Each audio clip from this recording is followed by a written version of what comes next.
Praise the Lord. जय मसीह की। एक बार फिर प्रभु यीशु मसीह के नाम से मैं आपका स्वागत करती हूँ। आज के इस सभा में इस वचन के द्वारा परमेश्वर का वो मन्ना जो खुदा आज हमें देने जा रहे हैं, उसके पहले आज हम खुदा को धन्यवाद दें, क्योंकि ये साल का अगर हम कहें तो हम आखिरी दिनों में आ चुके हैं। बहुत जल्दी हम नए साल में प्रवेश करने वाले हैं और परमेश्वर ने हमारे जीवन में क्या क्या किया है, गिन गिन के हम उसके कामों की स्तुति करें, गिन गिन के हम खुदा को धन्यवाद दें, क्योंकि वो भला है, वो हमारे साथ रहा, इसलिए यात्रा बड़ी सरल रही है। तो आज हम इस वचन के द्वारा खुदा को धन्यवाद देंगे कि प्रभु तेरे कार्य महान हैं जो तूने हमारे जीवन में किए हैं। आइए पहले हम वचन में जाने से पहले खुद को प्रभु के हाथों में सौंप दें, धन्यवाद की एक दुआ करें।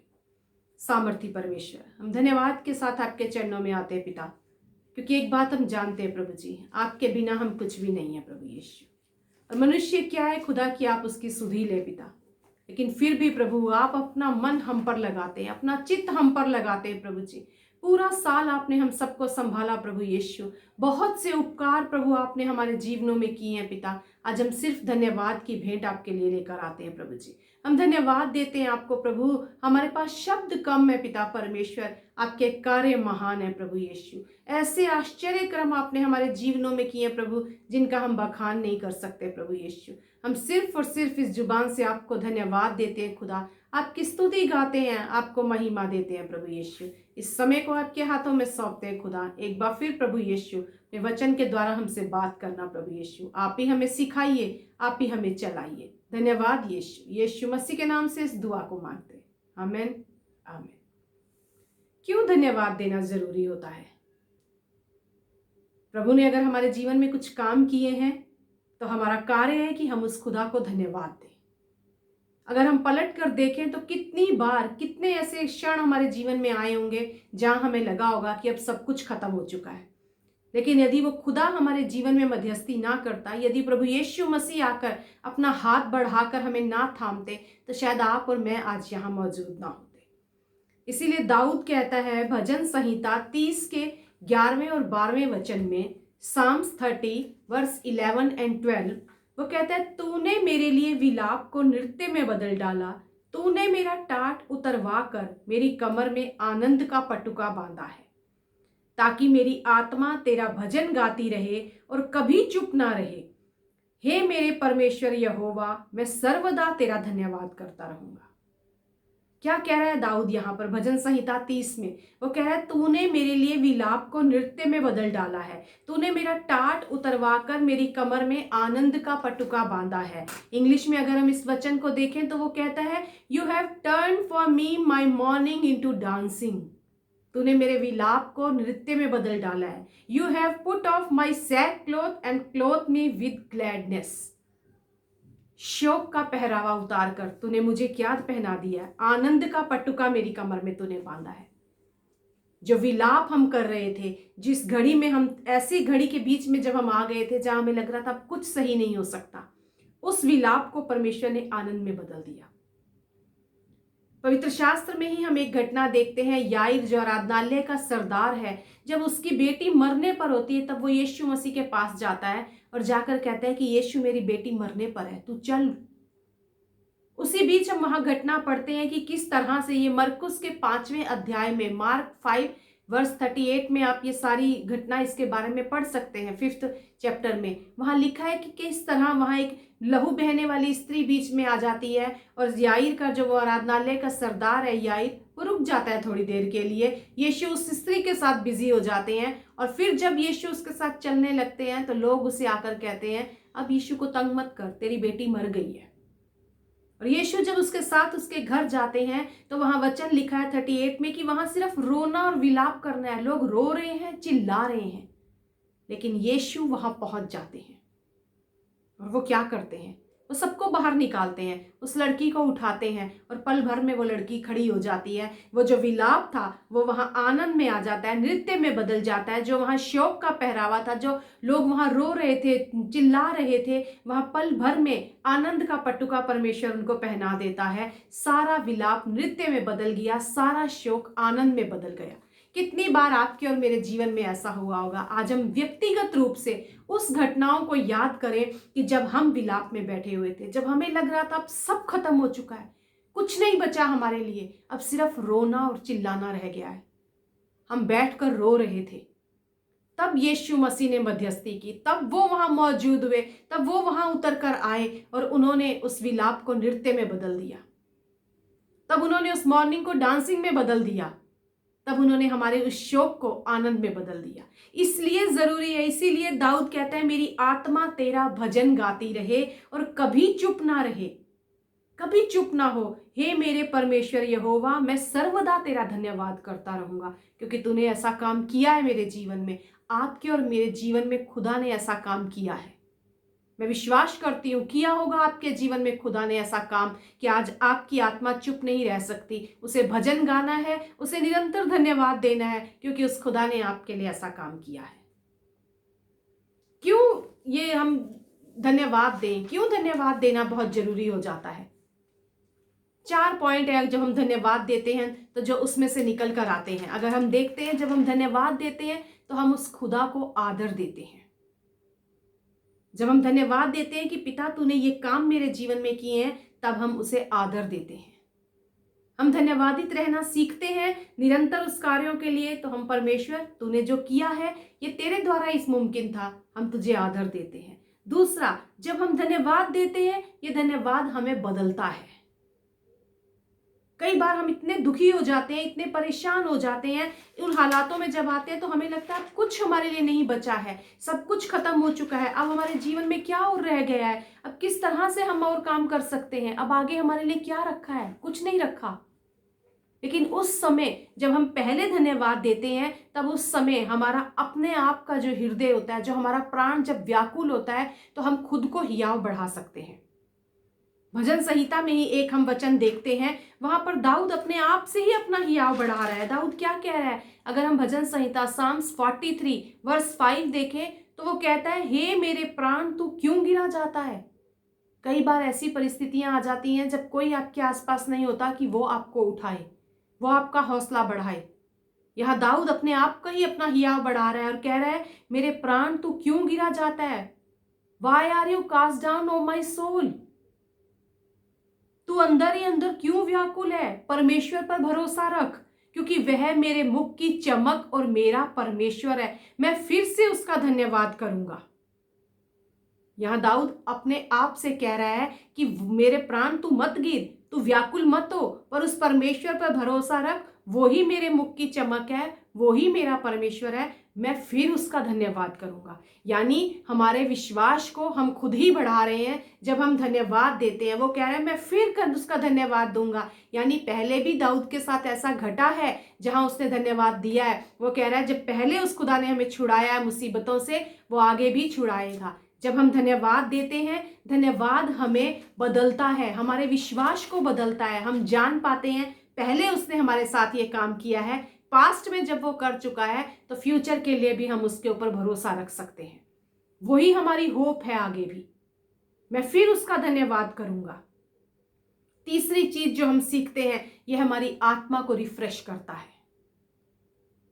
कैसे हमारी आत्मा को रिफ्रेश करता है? जब हम धन्यवाद देते हैं प्रभु को, जो वो हमें देते हैं, तब हम ये जान पाते हैं कि ये मेरी काबिलियत नहीं थी प्रभु, मुझ में कोई ऐसा खास गुण नहीं था जो मैं ये हासिल कर लेता, मैंने तो अपना सब कुछ करके देख लिया।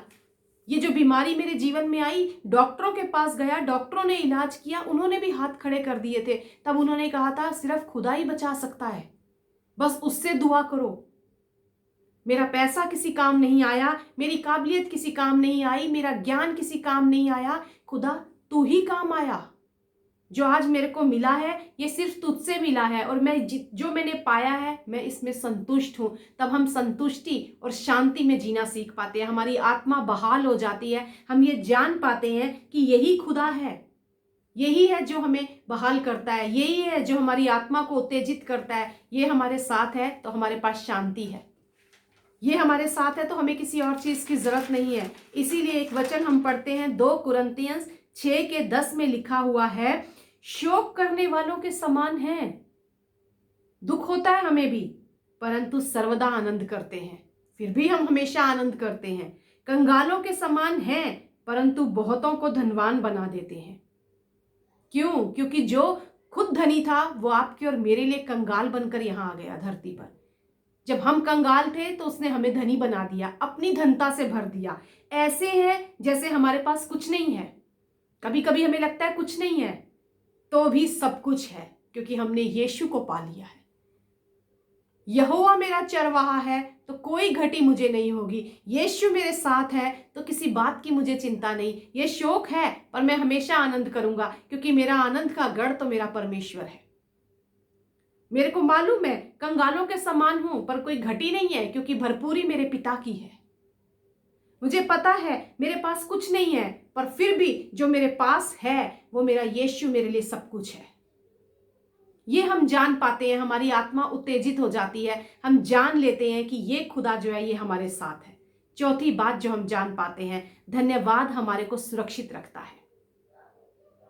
धन्यवाद हमें सुरक्षित रखता है। कैसे? इब्रानियों 12 के 28 में लिखा हुआ है, हिब्रूज 12:28, इस कारण हम इस राज्य को पाकर जो हिलने का नहीं कृतज्ञ हो और भक्ति और भय सहित परमेश्वर की ऐसी आराधना करें जिससे वह प्रसन्न होता है। हम किस राज्य को पाकर धन्य हैं? वो राज्य जो हिलने का नहीं। जब हम परमेश्वर को आदर देते हैं, जब हम परमेश्वर को धन्यवाद देते हैं, तो हम उसे आदर देते हैं, हमारा विश्वास बढ़ता है, हमारी आत्मा बहाल होती है, और तब हम ये जान लेते हैं कि जिस राज्य के हम वारिस हैं वो हिलने का नहीं है, वो डगमगाने का नहीं है। आज सुरक्षा है हमारे पास आसपास में, लेकिन फिर भी हम सुरक्षित हैं, क्योंकि जो राजा हमारा है और जिस राज्य में हम रहते हैं वो हिलने वाला नहीं है। उसका सिंहासन सदा सर्वदा विराजमान रहेगा, वो डगमगाएगा नहीं। कोई भी चीज उसको हिला नहीं सकती। ये संकट है, ये परेशानियां, ये हर चीजें आएंगी, लेकिन वो सिंहासन पर मौजूद है। उसका सिंहासन कोई नहीं हिला सकता। जब वो नहीं हिल सकता तो हम भी नहीं हिल सकते। वो नहीं डरता, इसलिए वो खुदा आपको और मुझे कहता है तुम भी मत डरो, क्योंकि मैं हूं। और मेरे पास आते हो तो इस विश्वास के साथ आओ कि मैं हूं। विश्वास से ही हम उसे प्रसन्न कर सकते हैं। बिना विश्वास उसे प्रसन्न करना अनहोना है। और यहाँ वचन कहता है ऐसी आराधना करो जिससे वह प्रसन्न होता है। जब आप उस पर भरोसा रखते हैं, जब आप विश्वास करते हैं, यही हमारी आराधना है उस खुदा के लिए कि वो प्रसन्न हो हमसे। मेरे पास आए हो तो विश्वास करो मैं हूं, मैं कल भी था, आज भी हूं और सदा सर्वदा रहूंगा। वो हमारे साथ रहकर हमें ये सिखाता है तुम उस राज्य के मालिक हो, तुम उस राज्य में रहते हो जो कभी हिलने का नहीं है, कभी डगमगाने का नहीं है। इसलिए बहुत जरूरी है हमें परमेश्वर को धन्यवाद देना, क्योंकि अगर हम धन्यवाद नहीं देते तो सोचें, अगर हम उन घटनाओं को याद करें, क्या वो छोटी घटनाएं थी हमारे जीवन में? अगर वो घट जाती तो क्या होता? जिस घटना के बीच में हम विलाप कर रहे थे, अगर वो विलाप आनंद में ना बदलता तो क्या होता? आप और मैं खत्म हो जाते। इसीलिए खुदा कहता है धन्यवाद को जीवित रखो, अपने हमेशा धन्यवादी हृदय रखो। परमेश्वर ने कहा है हमें हर बात में धन्यवाद करो, क्योंकि तुम्हारे लिए मसीह यीशु में परमेश्वर की यही इच्छा है। 1 थिस्सलुनीकियों 5:18 ये कहता है उसकी इच्छा है कि हम धन्यवाद दें। हमारे पास चॉइस नहीं है, पर यह परमेश्वर की इच्छा है कि हम उसे धन्यवाद दें हर बात के लिए। विलाप हुआ पर परमेश्वर तूने उसे नृत्य में बदल दिया। शोक किया हमने पर तूने आनंद में बदल दिया। प्रभु जी तू था हमारे साथ, तो पहले था, पहले हमने धन्यवाद दिया है, आगे भी हम देंगे। मैं फिर से धन्यवाद करूंगा। कब तक धन्यवाद करूंगा? दाऊद कहता है निरंतर मेरे मुख से तेरी स्तुति और तेरा धन्यवाद निकलता रहेगा। हर समय मैं तुझे धन्यवाद देता रहूंगा प्रभु, हर समय, चाहे कुछ भी क्यों ना हो जाए। कितना जरूरी है धन्यवाद देना। अगर हम ये देखें, प्रभु कहते हैं कि कैसे तुम धन्यवाद दे सकते हो। और कई बार हम भी सोचते हैं कैसे हम प्रभु को धन्यवाद दें, कितना धन्यवाद दें। दाऊद कह रहा है हर समय दो, हर समय दो। कई बार हमें लगता है कोई गवाही हम इतनी ज्यादा बार बोलते हैं तो कई बार ऐसा लगता है क्या ऐसा तो नहीं लोग सोचते होंगे बार बार ये यही गवाही बांटते रहते हैं, बार बार सुन सुन के हम तो बोर हो गए हैं। नहीं, परमेश्वर हमें सिखा रहे हैं, प्रभु बता रहे हैं यहाँ पे कि तुम्हें कितनी बार धन्यवाद देना है। अगर मत्ती की पुस्तक उसका 25वां अध्याय निकालें, 26वां अध्याय, तो वहां पर लिखा हुआ है 26वें अध्याय के 6 वचन से अगर हम देखें तो वहां एक स्त्री के बारे में चर्चा है कि वो मरियम स्त्री जब आती है एक संगमरमर के पात्र में इत्र लेकर यीशु मसीह के पास, जब यीशु मसीह भोजन करने बैठे हैं, वो इत्र आकर उनके सिर पर उंडेल देती है। वहां वो इत्र उंडेल देती है और जो दूसरे चेले हैं वो भी देखकर रिसिया रहे हैं। उनको भी अच्छा नहीं लग रहा। वो कह रहे इतना महंगा इत्र इसने ऐसे बेच यहाँ यीशु के ऊपर डाल दिया, इसको बेच के कितना पैसा मिल सकता था। और यीशु क्या बोलते हैं वहां पर 12वें वचन में हम देखते हैं, यीशु बोलते हैं उसने मेरी देह पर जो यह इत्र उंडेला है वह मेरे गाड़े जाने के लिए किया है। 13वां वचन, मैं तुमसे सच कहता हूं कि सारे जगत में, कहां पर? सारे जगत में, हर जगह, पूरी दुनिया में जहां कहीं यह सुसमाचार प्रचार किया जाएगा, जहां कहीं, सारे जगत में जहां कहीं यह सुसमाचार प्रचार किया जाएगा, वहां उसके इस काम का वर्णन भी उसके स्मरण में किया जाएगा। सोचिए, यहां खुदा उस स्त्री के उस काम को कह रहा है कि मैं याद रखूंगा जो तूने किया है। कहां कहां याद रखूंगा, कब कब याद रखूंगा? बोल रहा है सारे जगत में, और जहां कहीं प्रचार किया जाएगा ये सुसमाचार, तेरे इस काम का वर्णन भी इसके स्मरण में किया जाएगा। आपको और मुझे कितना स्मरण करने की जरूरत है अपने उस खुदा के कामों को, बार बार, हर दिन, हर बार, हर जगह, जहां हमें मौका मिले हम उस खुदा के इस काम को स्मरण करें। प्रभु, जो उपकार तूने हमारे जीवन में किए उन्हें हम कैसे भूल जाए, कैसे भूल जाए प्रभु? अगर वो घटना घट जाती तो क्या होता? एक खुदा एक स्त्री की इस काम को याद कर रहा है, तो आपको और मुझे उस खुदा को कितना आदर देना है जो काम उसने हमारे जीवन में किए हैं, कितनी बार उसे हमें आदर देना है, कहां कहां उसे हमें आदर देना है, ये परमेश्वर हमें बता रहे हैं। एक ही काम है, हर बात में धन्यवाद करो, यही मेरी इच्छा है। बहुत से उपकार मैंने तुम्हारे जीवनों में किए हैं। यदि यीशु मध्यस्थी ना करते तो हमारे उस विलाप को कौन नृत्य में बदलता?